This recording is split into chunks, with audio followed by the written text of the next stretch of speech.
Hey, good afternoon, seventh grade. It is Tuesday, January 12th, and we are going to move forward with our Procon project today. And we are going to focus on topic sentence number 2. So you can see that I posted the assignment early this morning.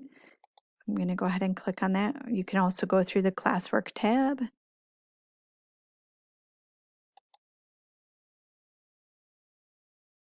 All right, and here's the assignment, topic sentence number 2.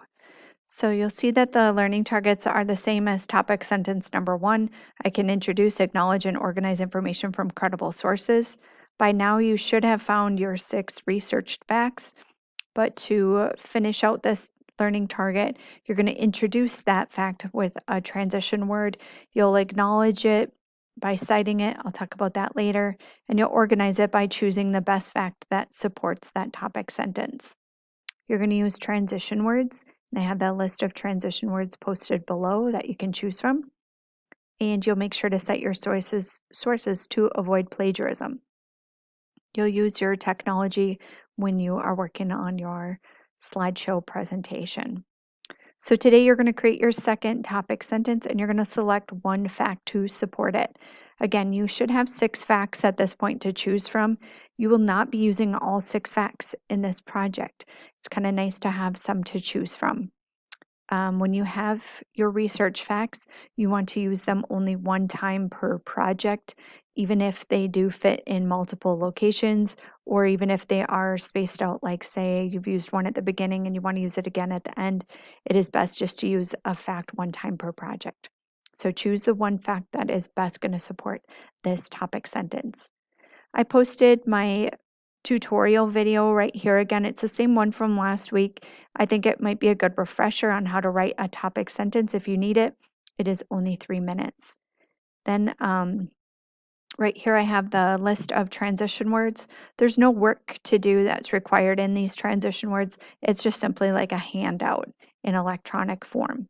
The first section right up here, I know it's kind of hard to see, but if you open it up, you would see that these are a section of transition words good for introducing a topic sentence. And the second section is good for introducing a fact. And then this is your assignment. I'm going to click on that to show you what to do, some do's and don'ts maybe. So writing topic sentence number 2. So you're going to create a topic sentence with a transition word. Again, this should be all your own words and it should be only one sentence. You're going to begin with a transition word. For the first one, many of us use like first of all.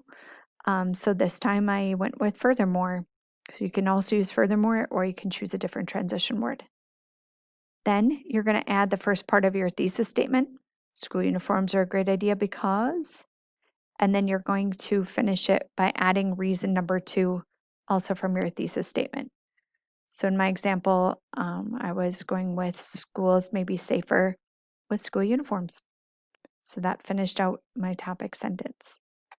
Then I want to choose one of my 6 facts that best supports this topic sentence. My fact happened to be kind of a long one this time, but that's okay. It can be very long, it can be very short. Just want to choose one that best supports this. As I was grading topic sentence number 1, I did see several of the same errors. So I added a reminder down here, and that's kind of what I want to focus on today in this video, is just some reminders that we want to make sure that we start with a transition word. So I use specifically. If you look at my transition word handout, I have many that you can choose from. For example, for instance, to illustrate, things like that. I went with specifically. You can also use specifically or you can change it up. Then you want to make sure that you're using quotation marks around your fact. This is an important part to show that those words are borrowed. If I left that out, it would be telling my reader that this is Melissa Raftery's words, when really I just copied it word for word. So I definitely want to give credit where it's due. So I put quotation marks around it. And importantly is to add my source in parentheses at the end. And this fact came from procon.org.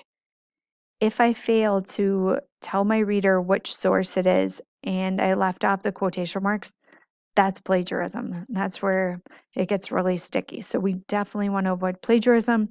So I'm going to always include my source and I'm going to put the quotation marks around it to let my reader know that is borrowed. When you have finished that out, you'll turn it in through Google Classroom.